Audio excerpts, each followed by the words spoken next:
देखिए chemical kinetics का एक क्वेश्चन है, the rate of reaction triples when temperature changes from 20 degree Celsius to 50 degree Celsius.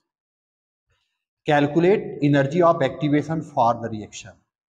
मतलब एक रिएक्शन है जिसका टेम्परेचर 20 डिग्री सेल्सियस से 50 डिग्री सेल्सियस यदि कर जाए तो उसका रेट ऑफ रिएक्शन 3 गुना बढ़ जाता है। मतलब 20 से 50 डिग्री सेल्सियस करने पर उस रिएक्शंस का जो रेट है 3 गुना यदि बढ़ जाए तो उस रिएक्शंस के लिए एक्टिवेशन एनर्जी की वैल्यू कितना होगा। तो हम लोग आरएनएस इक्वेशन जानते हैं फ्रॉम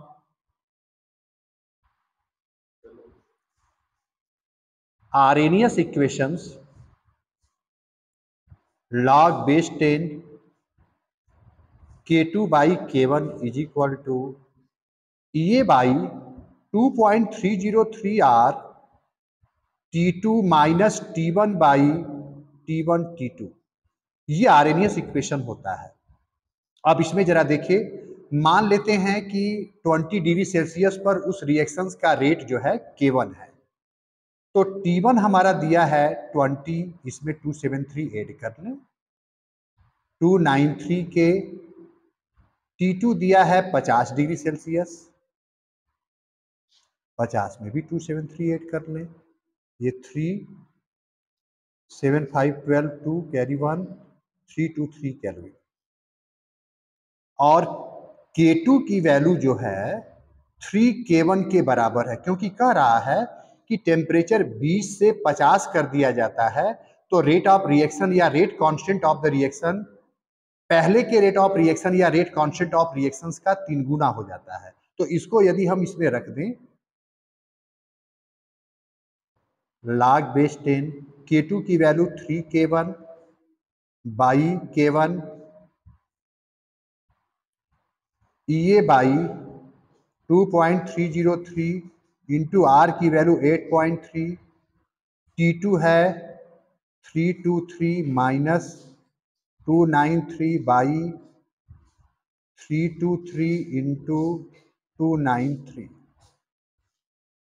अब ये कट जाएगा, log 3 आ जाएगा। log 3 की value 0.4771 is equal to EA by 2.303 into 8.3 into, इसको जो है माइनस कर दें यदि तो 323 है और 293 है, 0 आ गया, और 12 में से जो है 9 माइनस कर दीजिए, ये आपका 30 आ गया।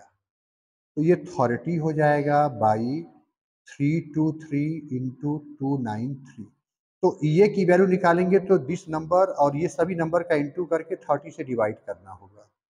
तो ये is equal to 0.4771 into 2.303 into 8.3, 8.3 की जो वैल्यू है वो जूल में है, इंटू 323 इंटू 293 बाई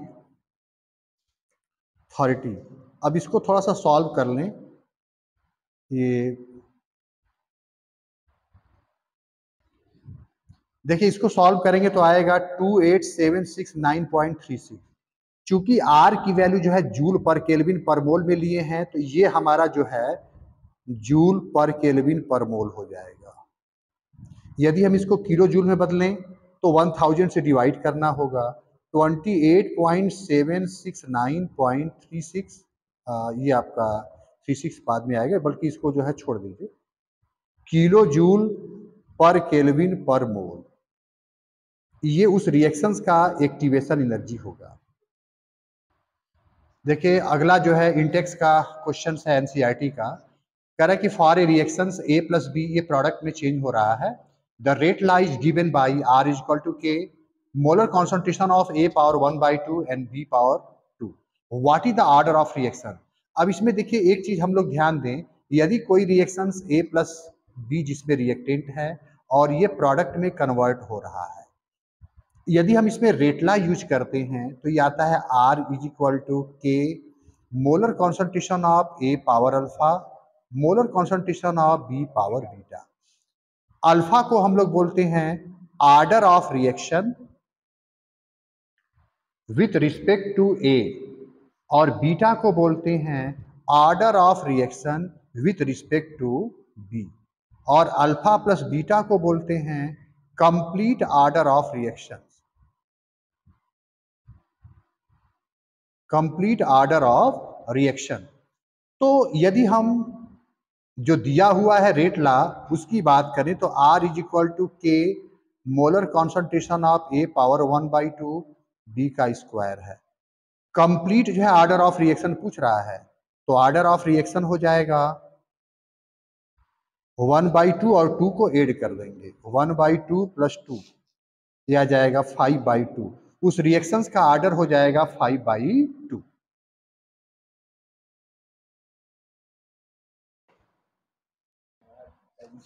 देखिए एक काफी इंपॉर्टेंट क्वेश्चन है। The conversion of molecules X to Y follows second order kinetics. If the concentration of X is increased to 3 times, how will it affect the rate of formation of Y? या what is the effect on its rate of reaction? Suppose that X जो है Y में convert हो रहा है और ये कह रहा है कि ये सेकेंड ऑर्डर रिएक्शंस का है, तो दिस इज ये R इज इक्वल टू के मोलर कॉन्सेंट्रेशन ऑफ X का स्क्वायर, ऐसे लिखेंगे, तब ये हमारा सेकेंड ऑर्डर रिएक्शंस होगा। यदि हम शुरू में मान ले कि इसकी कॉन्सेंट्रेशन कुछ है, let molar concentration of X is equal to P कुछ मान लिए हम, तो R की वैल्यू हो जाएगा K इंटू P का स्क्वायर।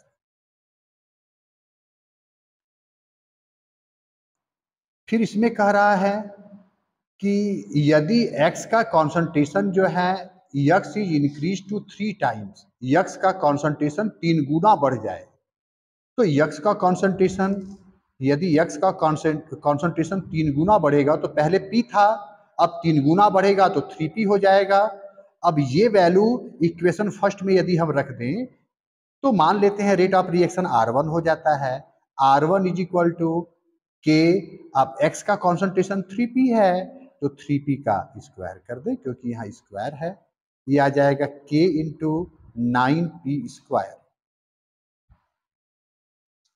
अब इसमें इसका डिवाइड कर दें, R1/R is equal to 9KP square by KP square, ये कट जाएगा। This means R1 is equal to 9 into R, माने पहले के रेट का 9 गुना जो है रेट ऑफ रिएक्शन इंक्रीज हो जाएगा। So rate of reaction is increased to 9 times, माने रेट ऑफ रिएक्शन जो है पहले के रेट ऑफ रिएक्शंस का 9 गुना अधिक हो जाएगा। देखिए अगला क्वेश्चन है, a first order reactions has a rate constant 1.15 into 10 to the power -3 second inverse. How long will 5 gram of this reactant take to reduce to 3 gram? मतलब एक फर्स्ट ऑर्डर रिएक्शंस है जिसका रेट कांस्टेंट की value दिया है, कह रहा है कि 5 ग्राम से 3 ग्राम जो है घटने में या हो जाने में कितना समय लगेगा, हम लोगों को टाइम निकालना है। तो फर्स्ट ऑर्डर का जो फार्मूला होता है we have K is equal to 2.303 by T log base 10 A by A minus X. अब यदि टाइम निकालें तो T इज इक्वल टू हो जाएगा 2.303 by K log base 10 A by A minus x, यानी 2.303 बाई रेट कांस्टेंट की value दिया है 1.15 into 10 to the power -3 log base 10। ए की वैल्यू है शुरू में 5 ग्राम हम लोग लिए थे और रिड्यूस होकर के 3 ग्राम हो गया। अब ये 10 to the power -3 है तो ये ऊपर चला जाएगा, 2.303 बाई 1.15, ये 10 to the power 3 ऊपर चला जाएगा into log 5 minus log 3, 2.303 by 1.15 into 1000। अब log 5 की वैल्यू यहाँ पे निकाल लेंगे। log 5 is equal to log 10 by 2। log 10 की वैल्यू 1 होता है, 1 माइनस log 2 की वैल्यू 0.3010, ये आ जाएगा 0.699 log 5 की वैल्यू 0.699 माइनस log 3 की वैल्यू 0.4771। अब 0.6990 में से 0.4771 माइनस कर दें,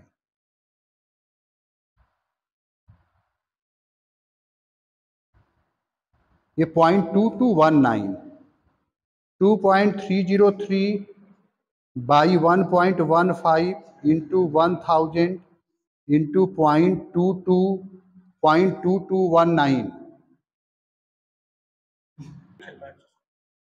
देखिए इसको सॉल्व करेंगे तो ये आएगा 444.37 सेकेंड। मतलब उस रिएक्शंस का को जो है 5 ग्राम यदि कोई सब्सटेंस है उसको 3 ग्राम होने में 444 जो है लगभग सेकेंड जो है लगेगा, ये टाइम हो जाएगा। देखिए अगला क्वेश्चन है time required to decompose SO2Cl2 to half of its initial amount is 60 minute. मतलब SO2Cl2 का जो डिकम्पोजिशन है उस वो आधा जो है डिकम्पोज हो रहा है 60 मिनट में। मतलब कोई भी सब्सटेंस जितने समय में आधा जो है टूटता है वह समय उसका हाफ लाइफ पीरियड कहलाता है। तो SO2Cl2 अपने का आधा जो पार्ट है वो ब्रेक हो रहा है 60 मिनट में, माने this is the value of T half. ये हो जाएगा टी हाफ, टी हाफ की वैल्यू हो जाएगा 60 मिनट्स। अब ये कह रहा है कि ये फर्स्ट ऑर्डर रिएक्शंस को शो कर रहा है, तो इसका रेट कांस्टेंट क्या होगा? फर्स्ट ऑर्डर रिएक्शंस में रेट कांस्टेंट के लिए फार्मूला होता है K is equal to 0.693 by T half.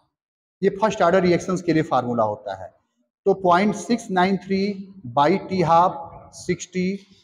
अब ये जो है ये हटाएंगे तो 3 जीरो लग जाएगा। अब इसके बाद 6 से इसमें डिवाइड कर दीजिए, 6 से 693 में डिवाइड करिए,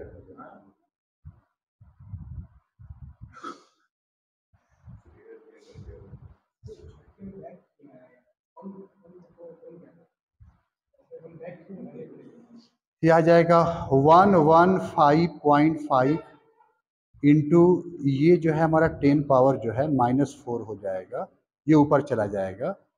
अच्छा यदि इसमें हम जो है 10 पावर -2 यदि 2 ठो इसमें ओपन कर दें तो यहाँ पर ही आ जाएगा आपका 1.15 into 10 to the power -2 minute inverse, ये आंसर आ जाएगा।